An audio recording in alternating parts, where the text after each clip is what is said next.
You see it in the headlines every single day: trade wars, military moves, cultural trends that just seem to sweep across the globe. We have a word for it: power. But what if the most important forms of power are the ones we can't even see? Today, we're going to dive way beneath the surface because what power really is so much more complex and fascinating than most of us think. All right, so let me just ask you something. When you hear that word power, what's the first image that pops into your head? Is it a politician at a podium? A massive aircraft carrier? Or maybe just a brand logo you see absolutely everywhere? Whatever just popped into your head, hold on to that thought. We're about to really dig into it. To really get a handle on all this, we're going to use a simple but really powerful metaphor to guide us: the power iceberg. The idea is simple, right? Just like a real iceberg, the biggest, most significant part is the part that's hidden from view. So let's go exploring and see what's lurking beneath the surface. Okay, so let's start at the very top, the tip of the iceberg, the part that everyone can see jutting right out of the water. This, my friends, is hard power. It's the most obvious, the most traditional, and yeah, often the most brutal display of strength. So what is it? At its core, hard power is pretty straightforward.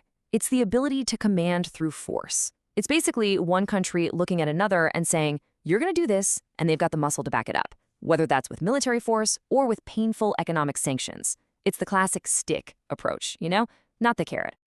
And believe me, the scale of hard power can be absolutely mind-boggling. Just take a look at this. The US doesn't just spend a little more than its rivals, its military spending is more than the next 9 countries combined.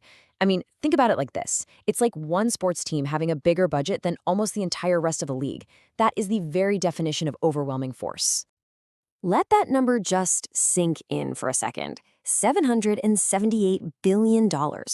That's not just some number on a spreadsheet. That is the fuel for a global military presence, for next-level research, for complete technological dominance. That is the price tag for hard power on a global scale. But hey, hard power isn't just about the money, right? It's also about people. And what's really fascinating when you look at these numbers is the difference between active duty troops and the total potential military force. So while China has the largest standing army, that total military column shows how other countries could mobilize huge numbers of people if they had to. It reveals a completely different kind of strategic depth. And if you think this is some new, modern idea, you couldn't be more wrong.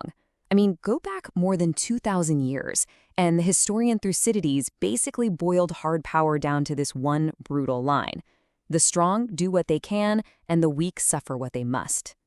It's pretty chilling, but it's a reminder that this has been rule number one for most of human history.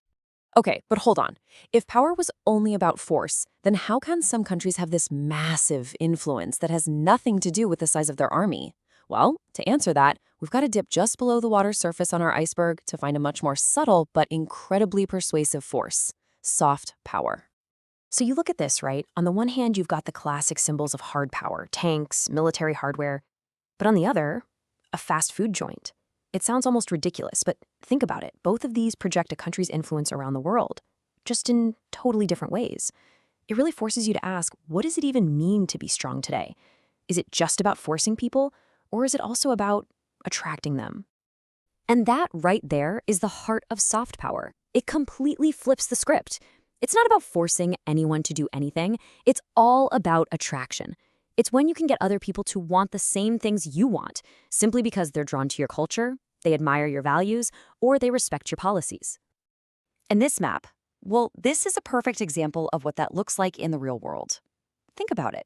Every time someone somewhere watches a Hollywood blockbuster, or gets into K-pop, or buys Italian fashion, a little subtle connection is being made. This cultural pull, this magnetism, that's the engine of soft power. All right, let's go a little deeper now into our iceberg. Our third kind of power is economic power. And this one is interesting because it's kind of a hybrid. It can be hard, for sure, think sanctions, but it's also tied up in a country's wealth and its global influence. So, to put it simply, economic power is using money as both a tool and a weapon. It's being able to control key resources, deciding who gets access to huge markets, and choosing where to invest or where to pull money from. You can almost think of it as the foundation that both hard and soft power are often built on.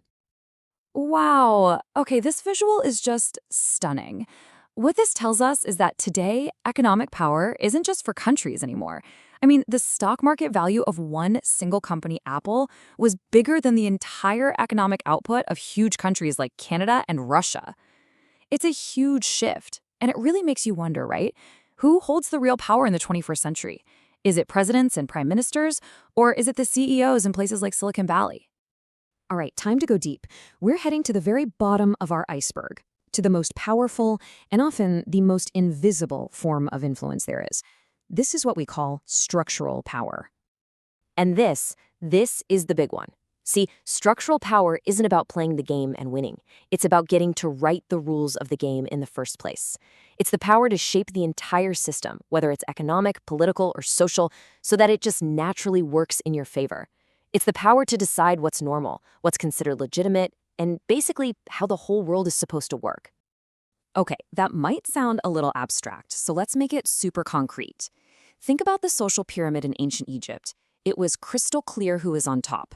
But the pharaoh's power wasn't just about his soldiers.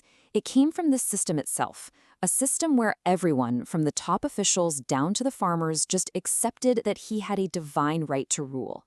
The power wasn't just in the structure was the power. So let's bring that idea to today. How is our society structured? Is it a really sharp pyramid, like that type B model, with a tiny group at the top? Or is it more like type D, with a big, bulging middle class? The shape of this structure, this invisible architecture of our society, has huge consequences for who wins, who loses, and ultimately, who gets to make the rules for everyone else. Okay, so we've explored all the hidden depths. Now let's come back up to the surface and put all these pieces together. It's time to see the whole iceberg. So here it is, the whole thing. At the very top, you've got the visible stuff. Hard power, the power to coerce.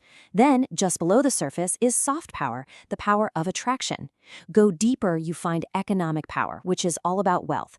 And at the very bottom, holding everything up, you have structural power, the ultimate power to set the rules. And that is why all of this matters.